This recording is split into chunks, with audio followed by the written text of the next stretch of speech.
riled up. Hi, everyone. I'm Mark. And I'm Rob. And welcome to Mark and Rob's Sports Showdown, one of the hottest and best sports talk show in the universe. And we're trying to get to 1,000 subscribers, so we need you. Yes. Hit that notification bell when you do, please. And if you like this video, hit the like button. And join our live shows, Eastern Time, 7 to 8, every Monday, except for major holidays. And feel free to make intelligent, non-insulting comments. Rob, I think the WNBA doesn't like the new fans, and they're letting them know in a really stupid way. Let's put it that way. Yes. You keep hearing things that, like we don't know the history and we don't have a right to say anything because we don't know what the league's all about, and that we need to do our homework. Right. I just want to watch basketball. I'm not out for where I have to break down and analyze each player, unlike ESPN. No, Rob, you need to go study all 27 years history of the WNBA before you watch any more games. Before I can make any comments about the WNBA. Any opinion. You can't have an opinion until you know everything about all the players throughout the 27 years. That's what they want you to do. Well, I guess that's good. That's good material for me to fall asleep to, I guess. Well, that's the way. Elle Duncan had this rant last week, and she said the new fans basically are sucking the life out of the WNBA, and I would argue it's just the opposite. That the WNBA has been they sucked the fans out before this, and they were more popular the first 2 or 3 years than they are now. So who really sucked the fans out, us or the WNBA? How about they just sucked? How's that? How about the WNBA just sucked and nobody watched them? They did pretty well, decent the first 2 or 3 years, and then they demanded more money, and people said these people are get that self-entitlement attitude. We're not going to follow this league, and the ratings went down and never went back up. And so, whose fault was that? The old fans were there, but she said different things. Like she said that on Twitter before this year, Twitter was a joy, and Twitter's a cesspool. And she said it was like always fun to talk about the WNBA. I mean the name. I'm sorry, Mark. The name itself, Twitter. This break it down to twit. That's what you have to do. Now wait, let me tell you how bizarre this is. On another video by Elle Duncan, when she was talking about defending Diana Taurasi, what she said about Caitlyn Clark, which she said like 5 to 6 stupid and false things that she did. She said she's just learning about the NBA. She doesn't know that much about it. So this is just from 3 months ago. She's saying she's just learning about the NBA. She didn't know a lot. Why? Because not her fault. It's because the ESPN never covered it because Caitlyn Clark wasn't in the league and it wasn't very popular. So I don't blame her for not knowing. But don't pretend she's suddenly this big expert on the WN for the last 27 years when she said something just the opposite 3 months ago. I mean, most of them are not even doing their homework with the stuff they're spewing out of their mouth. And then why would you want? So you don't want any new fans. So then, if you don't want new fans, you want to criticize them for people being a new fans, and then why would you? Then your league's going to fall again, and then no one's really going to care. Right. Well. Again. No, I mean, she has this bizarre take about Caitlyn Clark, the action with Carter, where she said, "Oh, that's just one action." I said, "What about all the other fouls that took place in the league?" Okay, first of all, we all know that wasn't a normal foul. That was stoppage of play foul, and there was 2 reasons people got upset. It was off the ball foul, and then they didn't give it a flagrant 1. So to say that people got excited over nothing when it was just another foul, it's not. There's been 65 flagrant fouls last year, supposedly, in WNBA. Mm-hmm. But how many were off the ball and how many weren't called when it was right in front of the ref's eyes? Right. I mean, yeah. And to say it's just a basketball move. Oh, okay. Yeah. That's just a basketball move where you just blindside somebody? I don't think I've never heard of that before. And then she said Clark flopped and something. And not on that play, like another foul, Angel Reese, which wasn't true. So I could tell she's already biased against Clark. And then she said, it feels performative that that our attitude is. And then she said, we don't care about the growth of the league. We're watching it in WNBA because we're trying to make the league grow. Just look at the people going to the games and watching it, viewing on TV.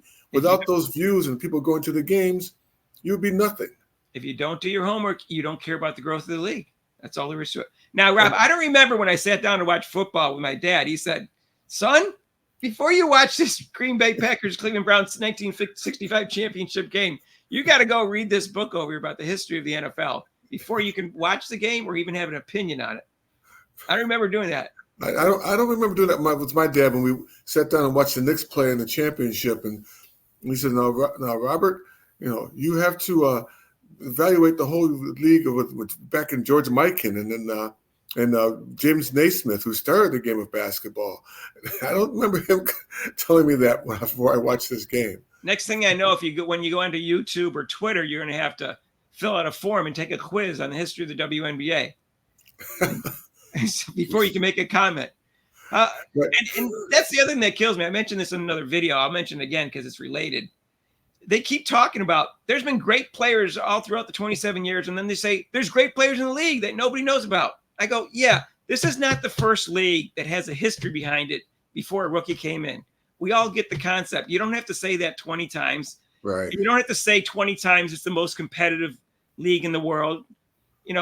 We get that there's only 144 spots. That doesn't make it the most competitive, by the way. There's other leagues that have a lot more people vying for those spots. Like a lot more people play men's soccer than play women's basketball. Right. So to say it's the most competitive league in the world, like what about the Premier League over in Europe? Over in Europe. They way live more men are and trying die. to get in that, and they played way more soccer for more hours for longer time period. And so it's not necessarily more competitive just because you have the fewest number of spots. Even cricket's more popular in the world.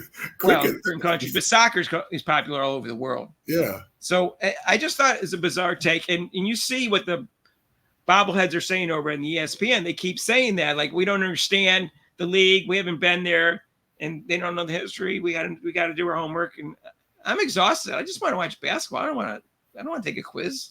Yeah, exactly. Like, so, yeah, like you said, it's going to be the next thing before you watch this event.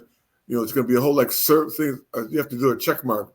Did you watch this? Do you know who such and such is? And they're also seem to be telling us that we have to pay attention to AJ Wilson and Breanna Stewart as much as Caitlyn Clark when they're not as exciting. We don't have to. Stop it. I don't care if they're better than her right now. They're not going to be 3 or 4 years from now, in my opinion. And I know they're great players, but that doesn't mean I have to pay attention to them as much as I pay attention to Caitlyn Clark. If you liked Deion Sanders, wasn't necessarily the best player in the NFL every year he was in there, but he was the most exciting for a number of years. And if people wanted to watch him because he was exciting, you can't say, oh, you can't pay attention. You got to watch Tom Brady. No, if they want to watch Deion Sanders, they can watch Deion Sanders. You can't tell me who to watch if I find him exciting. Exactly. If you're a Packer fan or a Browns fan, why am I going to watch? I got to watch Dak or somebody else or watch another team. I don't want to watch him. I want to watch my team or watch. That's right. Again, my team. Again, I want to watch the Cleveland Browns. I want to watch the Packers. Rob, I don't care about him. Browns. I make fun of sports people that say we in my team. Yeah. I'm in the 5% minority because I don't say that. I say the Packers instead of my Packers, and I don't say. I say the Packers got to. They got to run the ball more. And other people at the Packers bar are saying we got to run more. I go, yeah. When did you get on the team? I know with me, but my Knicks. Well, my Knicks got to play better defense. Oh, well, why don't you get out there and play, Rob? Everyone, I'm in the minority, but I just think it's funny. You're good. Yeah, you're better than me. Let me know what you think. Do you feel unappreciated as a fan that they want new fans, but they want it on their terms? It doesn't work that way. Or do you feel offended? Doesn't that offend you as a fan that someone telling you because you're a new fan that you can't watch this game because you didn't do your homework? Doesn't that offend you? Yes, Rob. That's why I made this video. I'm offended by what they're saying to me. Yeah. I usually make something that strikes a chord to me emotionally when I make a video, other than when we cover a game. And I'm offended by that. They act like I'm a 4-year-old that knows nothing about basketball, nothing about sports, so I can't comment on WNBA because I didn't follow it closely for 27 years. Yeah. And I think there's a lot of other people that feel the same way because Caitlyn Clark's following is all ages and all sexes, all three, all 140 different types of sexes there are now. There used to be 2, but now apparently there's about 120. So, anyways, but I don't know. Let me know. Yeah, I really want to know what people think about this topic. I think it's a fascinating thing that they seem to be discouraging you from being a long-term fan just because you came in for Caitlyn Clark. Guess what? They're idiots because Caitlyn Clark, unless they kill her, which they're trying to do, she's going to have a 15, 20-year career. And that's long-term fans. And maybe they will invest into learning about the WNBA and the other players eventually. But they're not going to do it overnight. Right now, they're obsessed with Caitlyn Clark. Right. And they want to see her do well because they're big fans of it. And there's nothing wrong with that for rooting for your favorite player. That's how sports are. Yeah, exactly. So stop it. Stop it. Rob, you're stealing my line. Stop it, Rob. I don't want to rant like L. Duncan does, but she was making no sense whatsoever. No, you're making good. You're exactly right. Your point is well taken. It's definitely right. And there's other YouTubers and and like I said, ESPN. They keep pushing this agenda. And guess what? We're not buying it. We're not listening. We're going to do what we want. And you can say it as many times as you want, but it's not changing anything. So stop it. That's what I want to say. Hey! That's my line. Wait a minute, it was my line. Now Rob's stealing my line. I'm going to do peace out at the end, Rob, because all right, you guys. Not exactly original line, Rob, by the way. All right, subscribe. We're going to have some original material. By the way, Monday's live show, Eastern time, 7 to 8. And since we're not a baseball channel, we will be talking about Willie Mays on Monday night. We won't do a video about that, but we'll talk about Willie Mays Monday night. Yeah. Because he's the most exciting and complete baseball player of all time. And at least one of the top 2 baseball players of all time, and consider the best all around, most exciting, most complete. Yeah. And he died at age 93. But we'll talk about that Monday night in our live shows. You'll join us for that. And I think you'd like that. But we're basketball, football, and we'll do the Olympics, of course. All right. So anyways, hit that subscribe button. If you haven't subscribed yet, we're going for 1,000 subscribers. We really need your help on that. We're almost there. Moving on up. We're almost there. Moving on up. Rob, was that your favorite show, The Jeffersons? Yes, it was. All right. I like Lionel when he talked to Archie on All in the Family. Oh, yeah, that too. That was good too.